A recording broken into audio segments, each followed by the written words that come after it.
ты вьешься надо мной, ты добычи не дождешься, черный ворон, я не твой, ты добычи не дождешься.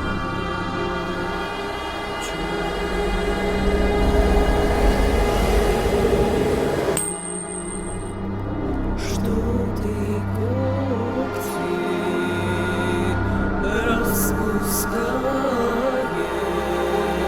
над моею головой, аль добычу себе чаешь, черный ворон, я не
Илья, ты как?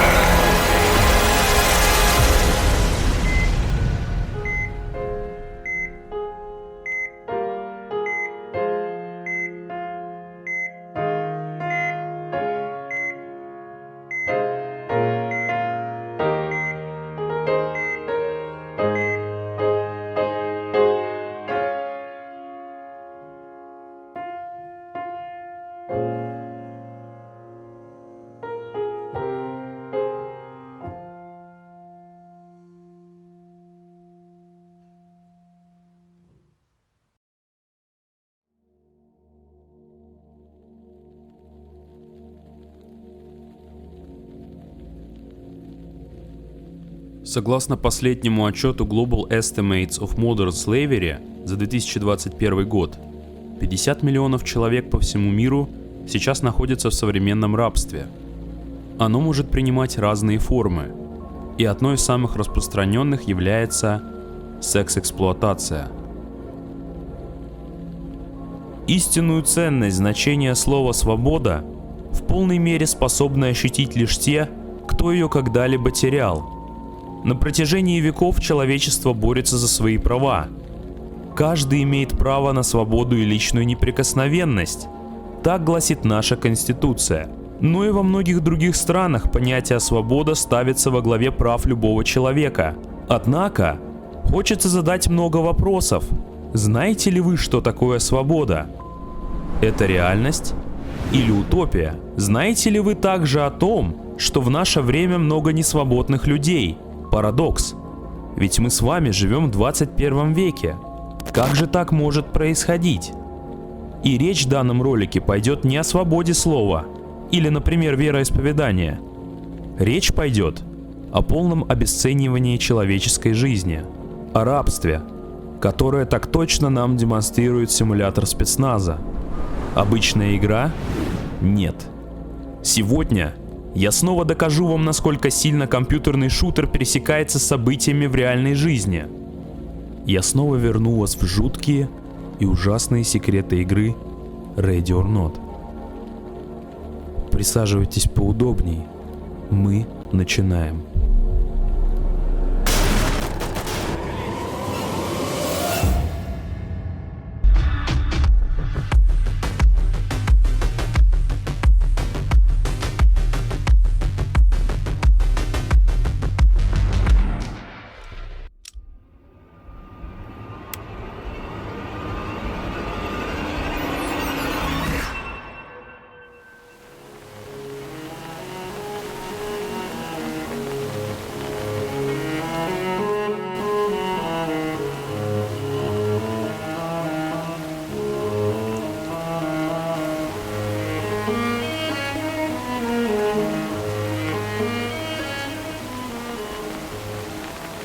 Кто не спрятался, я не виноват. Этой ночью ужасные секреты порта Хокана не смогут скрыться в кромешной темноте, а обильный ливень никогда не сможет смыть воспоминания об увиденном. Бесконечные лабиринты из гигантских контейнеров, вагонов и складов рано или поздно приведут вас в кошмарное логово, в котором царят страх, похоть и безысходность. В этом месте правят русские работорговцы. Их основной товар – девушки. Бандитов обычно можно увидеть в спортивных кожаных куртках, балаклавах, нагрудных доспехах и легкой броне. Некоторых также можно увидеть в униформе докеров, вероятно для маскировки. Внимательный осмотр татуировок некоторых из них выявил возможные коммунистические идеалы и незнакомые символы, которые могут связать их с организацией, в которой они действительно работают. Если подробно изучить темные уголки порта, то можно обнаружить клетки с грязными матрасами. Женщин как собак держат в ужасных условиях, запирают в клетках с ошейниками на шее и заставляют есть собачий корм. В одном из контейнеров оперативникам предстоит обнаружить действительно страшную находку – полуживой скелет в углу. Только при более внимательном рассмотрении в этом скелете можно узнать истощенную, покрытую грязью девушку. После пережитого шока она, скорее всего, уже никогда не сможет прийти в себя. С высохшими от слез глазами, не замечая никого из окружающих, она зовет свою мать. У нее также есть татуировка на шее, сообщающая, вероятно, о том, что у нее неоднократно были выкидыши, что, естественно, не то чтобы сократило ее стоимость на аукционе, а сделало эту несчастную девушку невостребованным товаром, который решили так жестоко утилизировать, заперев в контейнере с собачьим кормом. На свободу, естественно, ее никто отпускать не собирался. Да, по поводу секс-рабства. Тут необходимо пояснить, как данная схема работает. Временно перенесемся в дилерский центр машины Цезаря.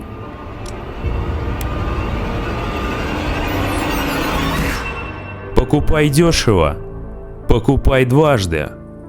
Так звучит лозунг компании по продаже подержанных автомобилей машины Цезаря на Норт-Хиллз. Дилерский центр имеет 5 основных зон. Главный вход, жилые помещения, гараж, атриум с шикарным аквариумом и офисы. По периметру всего здания щедро расположились вооруженные бандиты. Чтобы дойти до секретных комнат здания и остаться в живых, вам придется изрядно попотеть.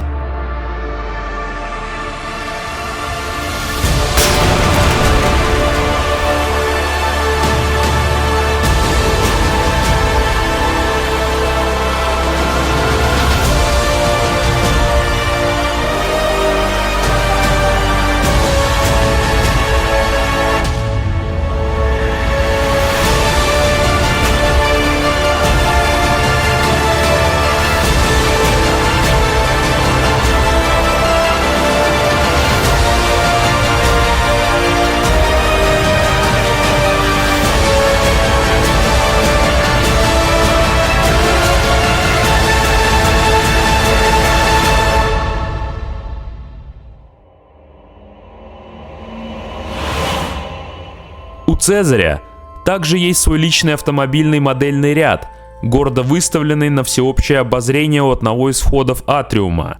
Запомните названия моделей. Эта информация вам пригодится в дальнейшем. Тринити – мощный и властный. Аврора – сила и эффективность. Винос – новые высоты. Целестин – мастер-класс. На территории автоцентра также есть свалка для автомобилей, которая дает возможность избавляться от многих улик и утилизировать ненужное. Довольно интересная деталь. Мечта любой организованной преступности. С толчком к борьбе с гангстерами, действующими в Лос-Суэносе, LCPD совершает рейд в предполагаемый пункт обмена торговли людьми. И оперативников, как всегда, ожидают неприятные находки. В темных закоулках дилерского центра вы найдете тайные комнаты, грязные и смердящие кровати, наручники, наркотики, костюмы для сексуальных утех. По телевизору крутятся фильмы уже известного нам Амоса Волла. Про него и его сеть «Паук» я рассказывал в предыдущих выпусках. В финале вас будет ждать еще одна особенная комната, представляющая собой сердце банды. На полу будет лежать сумка с деньгами, а на стене вы увидите карту с планом доставки похищенных девушек из порта Хокан. Девушек доставляют из многих стран. Из Чехии, Румынии, России, Великобритании, США, Исландии и Японии. На анкетах указаны возраст девушек, дата рождения, их имена, а также технические характеристики. Почему я сказал именно технические характеристики? А вы уже обратили внимание на названия кодов, которые присваивают каждой девушке?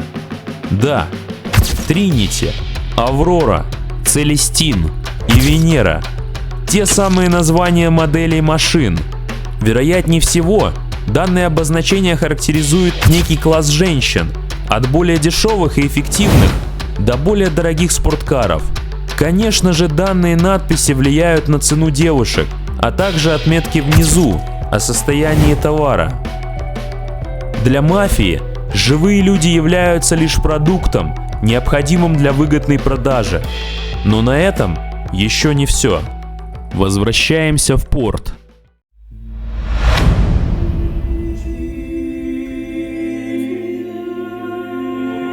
Что бы мы ни делали, как долго бы ни боролись со злом, этому проклятому дождю никогда не будет конца.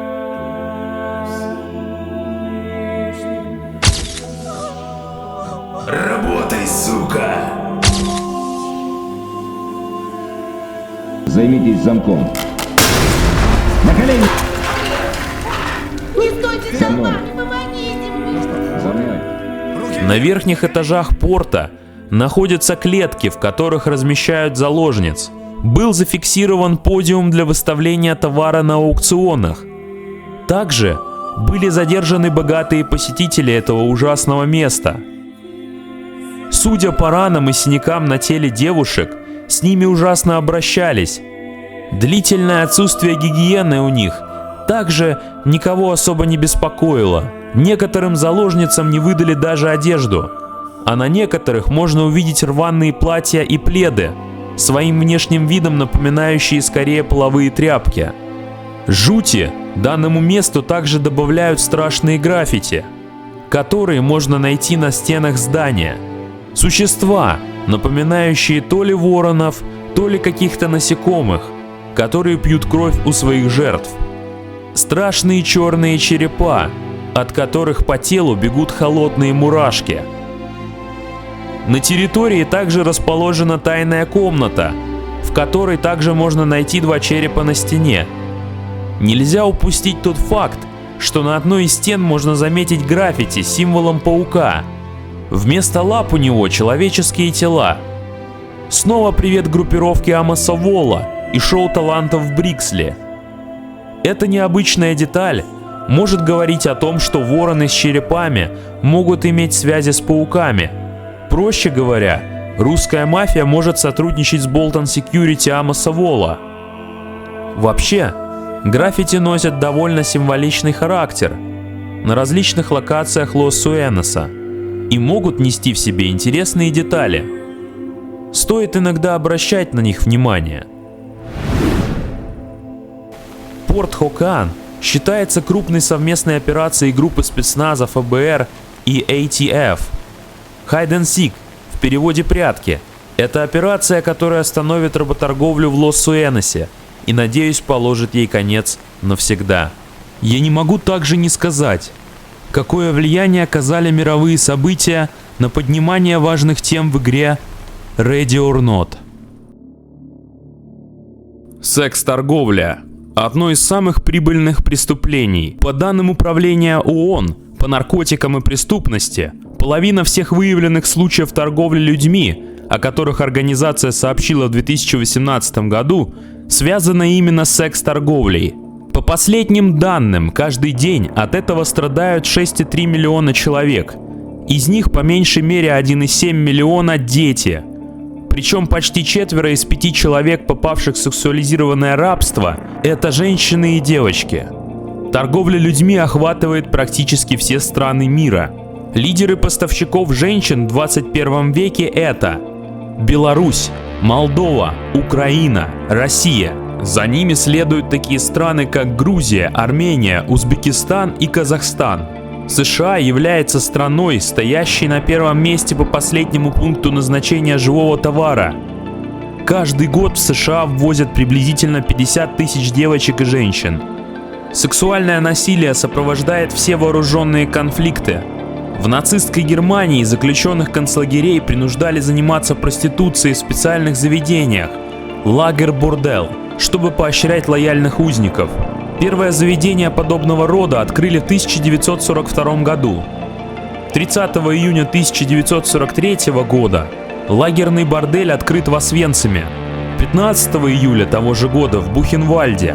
Положение лагерной проститутки крайне унизительное с обычной точки зрения в чудовищных условиях концлагеря. Многими узницами расценивалось как желанное и престижное. Во время Второй мировой войны японские военные принуждали к проституции женщин на оккупированных территориях. Около 200 тысяч юных китаянок и кореянок были превращены в сексуальных рабынь японскими военными во время Второй мировой. Японские солдаты насиловали даже замужних и беременных женщин на оккупированных территориях. А напоследок, по данной теме, я бы хотел вам рассказать историю о девушке, которая за всю свою жизнь пережила настоящий ад. Ким Бок Дон, у которой брали интервью для этого видео, больной раком, оставалось жить всего около 3 месяцев. Были обнародованы черно-белые снимки и короткое видео, сделанные в Корее в 1944 году. На них запечатлены женщины, которые попали в сексуальное рабство к японским солдатам. Ким была одной из тысяч так называемых женщин для утех, которых японская армия насильно на долгие годы превратила в секс-рабынь. «Я родилась женщиной, но как женщина не жила никогда», — говорила Бок Дон. Ким Бок Дон понадобилось почти 40 лет, чтобы найти в себе силы рассказать свою историю.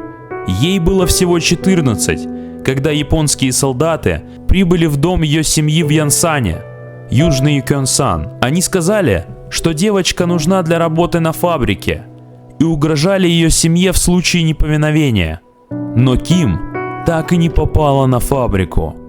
Вместо этого девочка оказалась на одной из сотен станций комфорта, созданных японской имперской армией на территории, которую она захватила.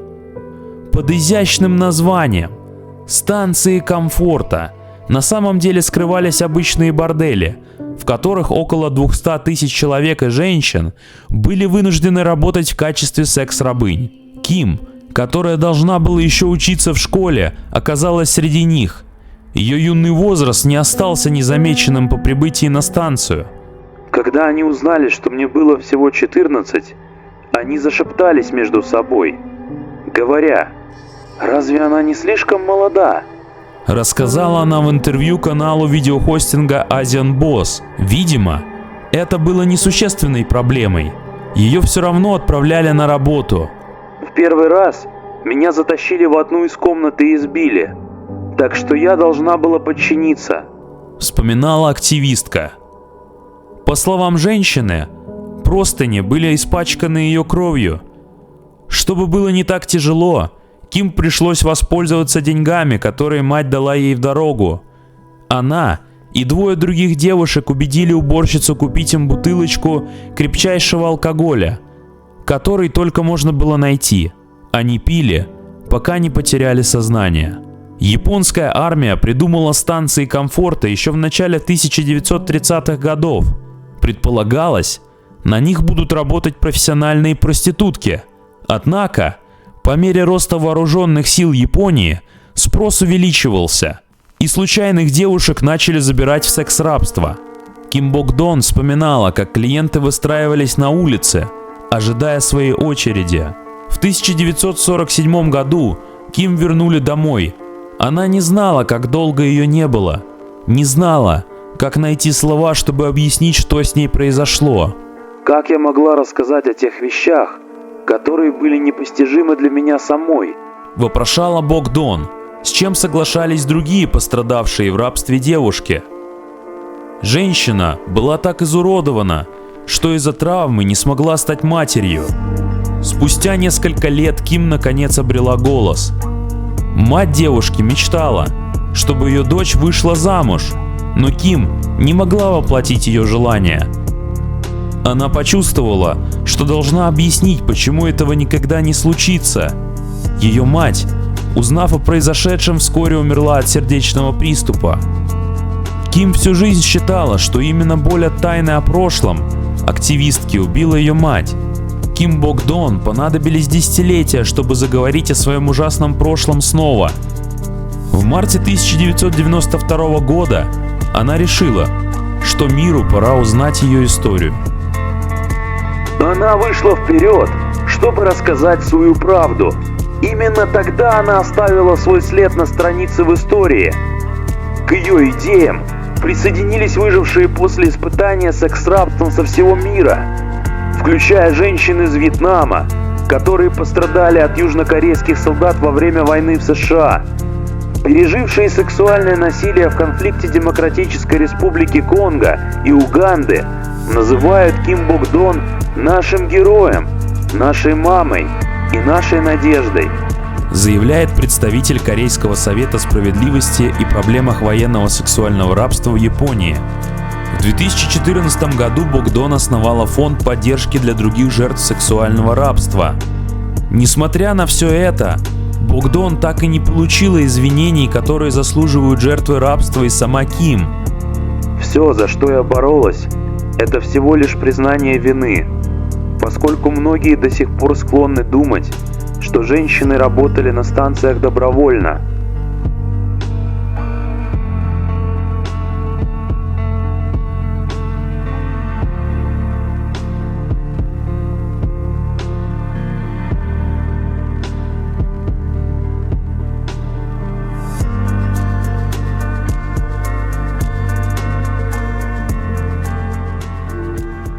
В процессе подготовки данного ролика я прочитал множество статей, просмотрел документальные фильмы про секс-рабынь из Румынии и России.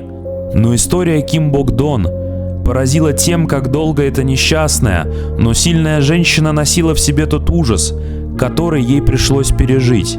В целом, я считаю, что важно поднимать эти темы в обществе, так как сейчас в мире множество людей, которые переживают насилие. Друзья, если вам понравился мой разбор лора игры Ready or Not, или документальная составляющая, или же все и сразу, то прошу вас поставить лайк и подписаться на канал. Ваша поддержка мотивирует трудиться и создавать новые ролики. Не забывайте про комментарии, пишите, я всегда их с удовольствием читаю и обязательно вам отвечу. Спасибо! На этот раз подготовить историю из реальной жизни, которая бы пересекалась с событиями в игре, было непросто. Меня по-настоящему ужаснуло разнообразие самых разных историй про насилие над девушками и в целом про торговлю людьми. При подготовке сценария я утонул в информации. Выбрать что-то конкретное было тяжелой задачей, но когда я прочитал про Ким Богдон, то сомнения сразу отпали, так как я считаю, что эта женщина стала настоящим символом борьбы против секс-рабства во всем мире и внесла важнейший вклад в историю. Материал к предыдущим роликам было писать проще, потому что у миссий были более конкретные аналоги. Склон Салливана. Держи кучу статей по производству рецина, правда мало документальных фильмов. Долина кукол и педофилы. Бери историю Джеффри Эпштейна. Отели. Один из самых ужасных терактов в Мумбаи. А про связь клуба и теракта в Орландо вообще прямым текстом говорится на Ready or Not Wiki. Кстати, говоря про Вики, на сайте Fandom по игре появилась статья с анонсом новой миссии под названием «Койот». Термин «койот» используется для описания нелегальных мигрантов, которые провозят контрабанду через границу США. Есть также первая обложка, на ней мы можем увидеть дверь в шахту, а над ней есть табличка. На этой табличке написано, вот эта надпись написана, она означает Оставьте всякую надежду, вы, кто входит. Нашими противниками будут люди из банды Лос Локос, с которыми игроки могли столкнуться в миссии в почтовом отделении. Про них я еще расскажу в следующих выпусках. В своем дискорде разработчики подкинули концепт арта в предстоящей миссии. На Reddit я нашел такое описание. Туннели темные, сырые и узкие. Когда ты входишь, пути назад нет. Некуда бежать или укрыться. У подозреваемых есть преимущество перед вами. Они знают планировку и с закрытыми глазами могут быть спрятаны у всех на виду. Каждый издаваемый вами звук будет разнесен по округе, поэтому нам нужно быть особенно осторожными. Если вы страдаете клаустрофобией, удачи! Туннели не дадут тебе второго шанса. Дальше идет описание комнат и следующая информация. Соблюдайте осторожность, приближаясь к скрытому к причалу конце туннелей. Откуда берется вода и куда она уходит, остается загадкой. Нам нужно точно выяснить, что они перевозят, куда это направляется и у кого они это получили. Я предполагаю, что в конце туннеля есть свет. Также, опираясь на информацию от разработчиков, дальше нас ждет обновленное лобби. Представляю вашему вниманию скриншоты. В одном из предыдущих роликов я решил полетать по карте лобби. Выйдя за пределы текстур, я обнаружил новые. Целый второй этаж с офисами, камерами, столовой и огромным холлом. Судя по скриншотам, нас ждет как раз значительное расширение базы. Выглядит потрясающе. Есть еще интересная информация. Разработчики ездили на место осады в Маунт Кармел. Вот что они написали в своем дискорде.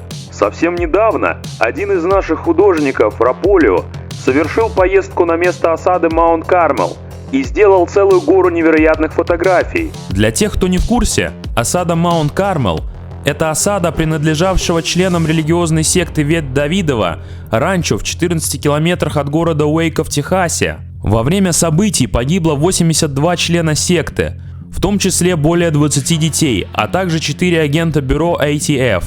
Событие довольно известное, многие геймеры, которые играли в Rainbow Six Siege, точно вспомнят карту Орегон. Ее как раз сделали, вдохновляясь осадой в Маунт Кармел. Ну что ж, тоже интересно, ждем. Посмотрим, как эту карту на сей раз реализует Void Interactive. А теперь по поводу уже имеющихся карт. Ни для кого не является секретом, что город Лос-Суэнос из игры Ready or Not создан как виртуальная вариация Лос-Анджелеса. Я нашел интересные детали на канале Munancho Inc. Дом из карты Долина Кукол имеет свой оригинал из реальной жизни. Аналогом является дом Ловелла, архитектора Ричарда Нойтры. Дом Ловелла был разработан для активной, заботящейся о своем здоровье семьи Ловелл на холмах Лос-Анджелеса и является ранним примером международного стиля в Соединенных Штатах. Одна из карт из серии отелей Вендерли Хиллз основана на реально существующем отеле Millennium Biltmore Hotel. Отель Millennium Biltmore – это роскошный отель, расположенный напротив площади Першинг-сквер в центре Лос-Анджелеса, Калифорния. Отель был открыт в 1923 году. Лос-Анджелес Билтмор известен тем, что в нем впервые состоялась церемония вручения премии «Оскар». Также в нем было снято множество фильмов. Карту с основной частью отеля Вендерли Хиллз, к сожалению, разработчики убрали. А я все еще жду ее триумфального возвращения. Я хочу сказать разработчикам Void Interactive, нахуй, почему так нахуй? Дорогие друзья, на этой ноте ролик постепенно подходит к завершению. На данный момент это был мой самый масштабный проект на YouTube. Я бы хотел прежде всего поблагодарить свою съемочную группу, своих актеров, состоящую из моих друзей. Съемки были по-настоящему экстремальными, не обошлось без реальных ран и синяков. Половина ребят после съемок заболела, включая меня. Было нелегко, поэтому спасибо, ребята, вы мои герои. Также хочу поблагодарить руководство и работников Брянского клуба военно-тактических игр Барбудос. Клуб проводит невероятно интересные лазертаг игры, и вообще там работают классные ребята. Ссылки на статьи также будут в описании. Отдельное спасибо композитору Дэйн Уиспер, чьи треки у меня появляются уже не первый раз. Ну и конечно же, я хочу поблагодарить вас, мои дорогие подписчики, за вашу поддержку и внимание. Кто не подписан, подписывайтесь, жмите колокол, чтобы следить за новостями. А на сегодня секретами Radio or Not все. Берегите женщин. И помни, если хорошенько поискать, то обязательно найдешь.